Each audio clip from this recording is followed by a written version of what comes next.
नमस्कार साथियों, मैं प्रशांत वर्मा आप सभी का स्वागत करता हूं अपने यूट्यूब चैनल हॉटस्पॉट लर्निंग पर।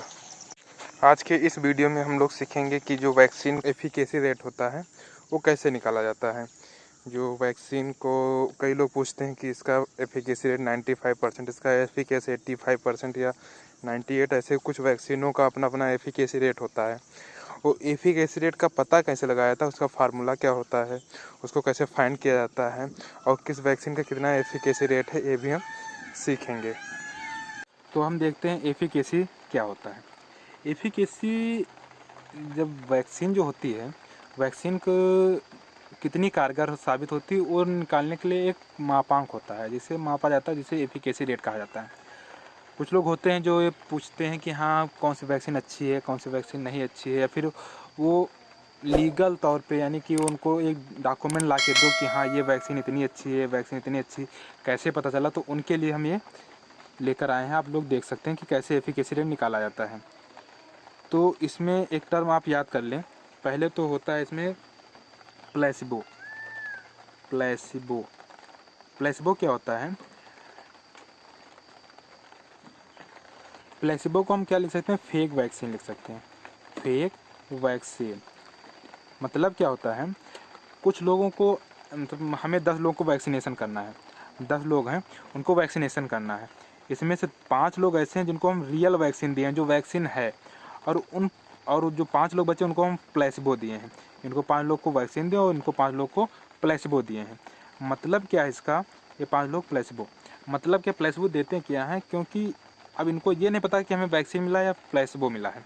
प्लेसिबो मतलब ये होता है कि हम उनको ये यकीन दिला दें कि आपको वैक्सीन लग चुकी है और आप अब बिल्कुल निश्चिंत रहें, क्योंकि हमें टेस्टिंग करने में ये आसानी हो कि जिनको वैक्सीन लगा उनके ऊपर क्या असर पड़ रहा, जिनको वैक्सीन नहीं दी उनके ऊपर असर क्या पड़ रहा। ऐसा थोड़ा ना है कि हम जिनको वैक्सीन दिए ही हैं केवल उन्हीं के ऊपर से हम रिपोर्ट ले सकते हैं, ये बिल्कुल भी नहीं। जिनको वैक्सीन नहीं दी उनका भी रिपोर्ट हमें लेना पड़ेगा। अब उनको भी उस तरह के कल्चर में, उस तरह के भीड़ में या उस तरह के एरिया पे उन्हें भेजना पड़ेगा कि आपको वैक्सीन लग चुका है, आप निश्चिंत रहें, आप कहीं भी जाएँ, जहाँ जो वैक्सीन लगा वो लोग जहाँ जा रहे हैं वहाँ आप भी जा रहे हैं। आप भी जितनी सतर्कता वो लोग रख रहे हैं उतनी सतर्कता आप भी रखें, निश्चिंत रहें। मान लो आपको वैक्सीन लग चुका है, ऐसा यकीन उनको दिलाया जाता है। रियल में उसमें क्या होता है? कुछ नहीं होता है। वो चाहे आप सोच लो जो ग्लूकोज चढ़ता है हम लोगों के लिए, जो पानी चढ़ाया जाता है उसका पानी था, या कुछ भी सोच लो कि हाँ वो था, लेकिन हाँ उसमें कहो वैक्सीन था या फिर किसी तरह के साइड इफ़ेक्ट वाला या फिर बुखार जुकाम का कुछ भी, किसी प्रकार की उसमें दवाई नहीं थी, किसी प्रकार का उसमें एंटीजन नहीं था कि जो उनके शरीर में जाके उनके बॉडी में कोई रिएक्शन करे। कुछ ऐसा नहीं था, बस उनको यकीन दिलाया था कि आपको वैक्सीन लग चुका है। उसे कहा जाता है प्लेसिबो, इसलिए इसको फेक वैक्सीन या फिर झूठी दवा कहा जाता है। आई होप आप प्लेसिबो समझ भी गए होंगे कि प्लेसिबो क्या होता है। अब हम देखते हैं एफिकेसी निकाला कैसे जाता है।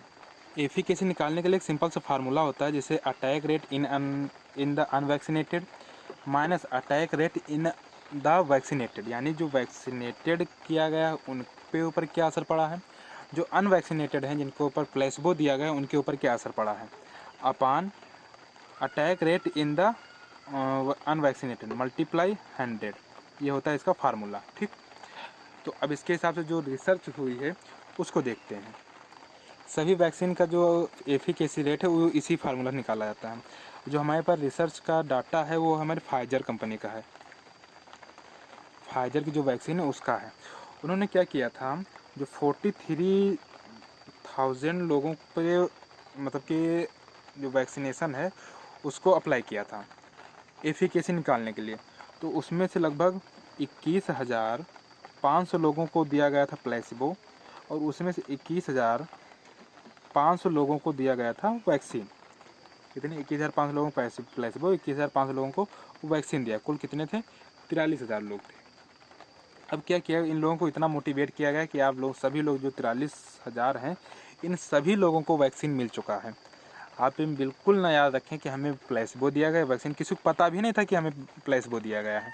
ये सिर्फ फाइजर को पता है या फिर जो डॉक्टर को दिया उसको पता है, और किसी को नहीं पता है। जो इसमें व्यक्ति पार्टिसिपेट किए थे इन सब में से किसी को नहीं पता था कि हाँ जो वैक्सीन हमें दिया गया है वो रियल वैक्सीन था या कोई प्लेसिबो दिया गया है।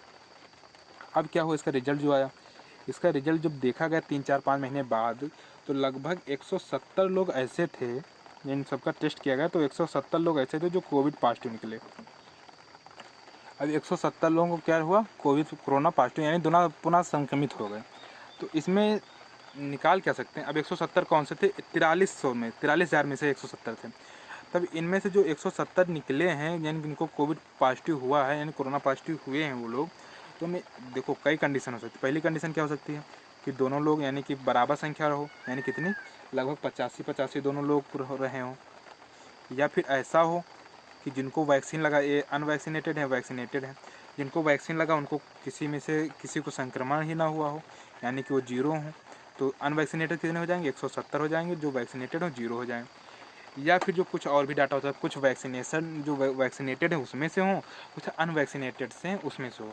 तो जो रियल डाटा वो हम आपको बताएं, तो रियल डाटा ये है, जो अनवैक्सीनेटेड है उनकी संख्या हमारी है 162, जो अनवैक्सीनेटेड है, और जो वैक्सीनेटेड उनकी संख्या है हमारी 8। ठीक, अब इसको इस फार्मूले में रखो। देखो पहली कंडीशन अगर रखी जाए तो क्या होगा, अनवैक्सीनेटेड माइनस वैक्सीनेटेड, यानी 85 माइनस 85 डिवाइड बाई 85 इंटू 100, तो ये हमारा आ जाएगा। तो यानी 0,0,0,0 कट जाए, यानी कि 0% इसका एफिकेसी है, यानी वैक्सीन लगवाओ तब भी ठीक, ना लगवाओ तब भी ठीक। वैक्सीन लगवाने के बाद ही 85 लोग संक्रमित हुए, और वैक्सीन नहीं लगवाए उसके बाद ही 85 लोग संक्रमित हुए, तो इसका कोई भी एफिकेसी रेट नहीं, यानी 0% एफिकेसी रेट है इसका। ये वैक्सीन बिल्कुल भी कारगर साबित नहीं हुई। तो ये रही पहली कंडीशन। दूसरी कंडीशन क्या है, दूसरी कंडीशन है 170 लोग अनवैक्सीन, यानी जितने वैक्सीन नहीं लगा, जिनको प्लेसिबो दिया गया था, उनकी संख्या कितनी है, 170 है। तो 170 माइनस 0 डिवाइड बाई 170 इंटू 100, तो यानी कि 170, ये वैक्सीन है, यानी कि जब वैक्सीनेटेड लोगों की संख्या 0 है संक्रमित होने की, तो उस वैक्सीन का जो एफिकेसी रेट आएगा वो 100% आएगा। यानी वो अगर वो वैक्सीन लगा ले तो आप ये श्योर हों कि आपको मतलब दोबारा से कोरोना या फिर कोई भी लक्षण कोरोना के आपके पास नहीं आएंगे, आप दोबारा संक्रमित नहीं होंगे। तो ये हुआ, तो ऐसा भी नहीं हुआ, तो कैसा हो, तीसरी कंडीशन हम देखते हैं। तीसरी कंडीशन में हुआ क्या, जो अनवैक्सीनेटेड हो कितने हैं, 162 हैं, संक्रमित होने, जो अनवैक्सीनेटेड संक्रमण हुए हैं वो 162 हैं, माइनस जो वैक्सीनेटेड के बाद संक्रमित हुए उनकी संख्या है 8, डिवाइड बाई अनवैक्सीनेट मतलब अटैक रेट इन अनवैक्सीनेटेड, यानी 162 इंटू 100। जब इसको सॉल्व किया गया तो लगभग हमारा जो एफिकेसी रेट आया वो 95% आया। यानी कि अगर आप वैक्सीन ले रहे हैं तो आपको 95% चांस है कि आप संक्रमण के रेंज में नहीं आएंगे, संक्रमित नहीं होंगे। ये हमारा फाइजर की रिपोर्ट है। ऐसे सारी वैक्सीन का जो एफिकेसी रेट निकाला जाता है। मेरा मेन मकसद था कि एफिकेसी रेट निकाला कैसे था ये समझाना। ये हमें बिल्कुल उद्देश्य नहीं था कि हमें कोविडशील्ड का निकालना था या फिर कोवैक्सीन का निकालना था। आपको पैसे पहले ही पता है, जो कोविडशील्ड उसका 95% है, 95% है। जो कोवैक्सीन है उसका हमारा 80 से 85% है। ये तो आपको पता ही है। और निकाला कैसे जाता है, बस बात ये कि ये वाला फार्मूला है, इसके थ्रू हमारा एफिकेसी रेट निकाला जाता है कि हाँ क्या क्या मापांक उसमें रखे जाते हैं। लेकिन आप ये देख के घबराइए ना कि हमारा जो मतलब जो कोविडशील्ड है वो 95% यानी हम 95% सिक्योर है। जो कोवैक्सीन है वो हमारा 85% ही सिक्योरिटी प्रदान करता है। तो ये सोच के मत घबराइए। जो ये डाटा दिया गया है ये सिर्फ इतना दिया गया है कि हमारा वैक्सीन लगवाने के बाद हम संक्रमित हुए हैं कि नहीं हुए हैं। इसके आगे कोई कहानी नहीं बताई गई कि आप कितना संक्रमित हुए हैं, आपकी डेथ हुई है या फिर उसका इसमें कोई भी मापांक नहीं, उसके द्वारा कुछ नहीं मापा गया है कि आप कितना ज़्यादा संक्रमित हुए, आपको हॉस्पिटलाइजेशन होना पड़ा या फिर आपकी डेथ हो गई या फिर आप केवल मेजर सिम्टम्स के साथ ही रिकवर कर ले गए या होम आइसोलेशन से ही रिकवर कर ले गए।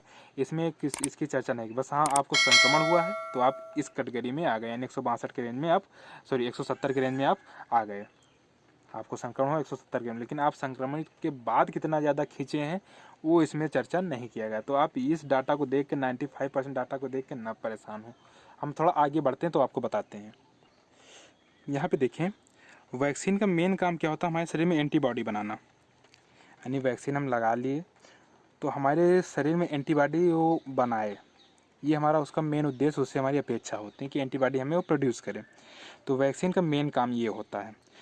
अब क्या होता है, जब हमारे शरीर में कोई एंटीजन आता है, एंटीजन प्रवेश करता है, किसी वायरस से हम संक्रमित होते हैं, तो क्या किया जाता है कि देखो, अगर वैक्सीन ले लिए तो पहली कंडीशन है कि वो वायरस संक्रमण से ही रोक दे हमें, यानी नो इन्फेक्शन, हमें संक्रमित ही ना करे वैक्सीन लेने के बाद। उसकी एंटीबॉडी इतनी प्रबल है कि वो आपको संक्रमित होने से ही बचा ले। चलो ये भी सही है। तो जो हमारा एफिकेसी रेट है, जो 95% या 98% जो हमारा निकल रहा है, 98%, वो यहीं पर निकल रहा है, इतना ही देखा जाता है। नो इन्फेक्शन, यानी हम दोबारा इन्फेक्टेड नहीं हुए, तो यहाँ पर ही निकल रहा है। तो हो सकता है भाई कोई वैक्सीन ऐसी हो जो इन्फेक्शन को ही रोक दे, वो इन्फेक्शन ही ना होने दे, तो हो सकता है, आगे देखा जाएगा ये सब बातें।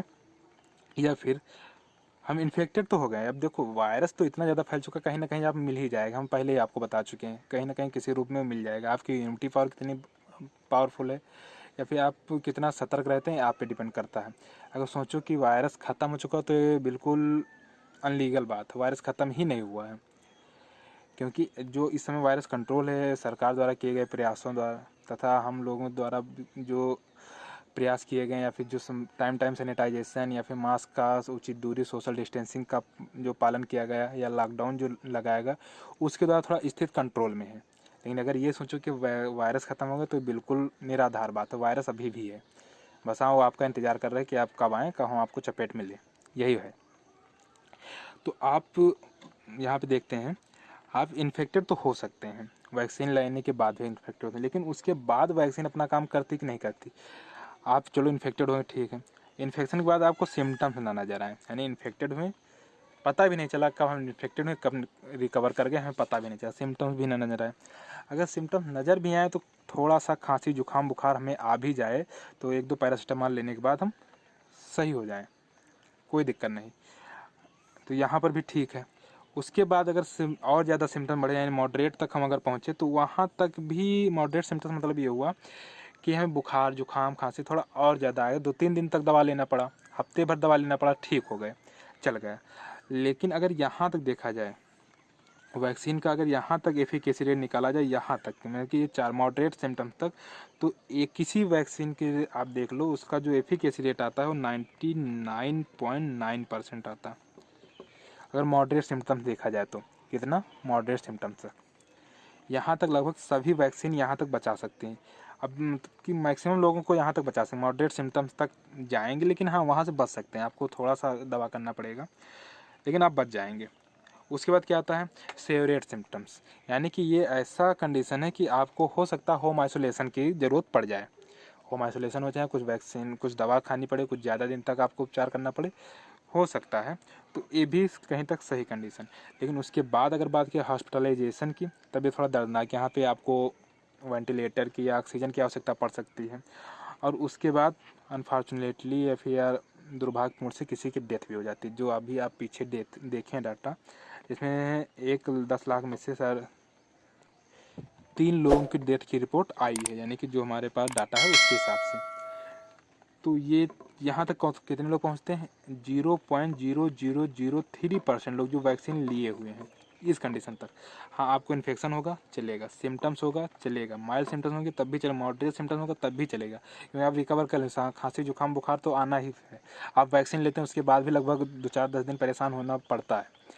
तो ये यहाँ तक चलता है, और यहाँ तक लगभग सारी वैक्सीन 99% मतलब एफिकेसी रेट उनका है, 99% कारगर हैं। तो ये कोई चिंता वाली विषय नहीं कि हम वैक्सीन लिए हैं तो हमारी मतलब कि डेथ हो जाएगी, या फिर कुछ ऐसे नेगेटिव थॉट अपने दिमाग में बिल्कुल भी ना रखें।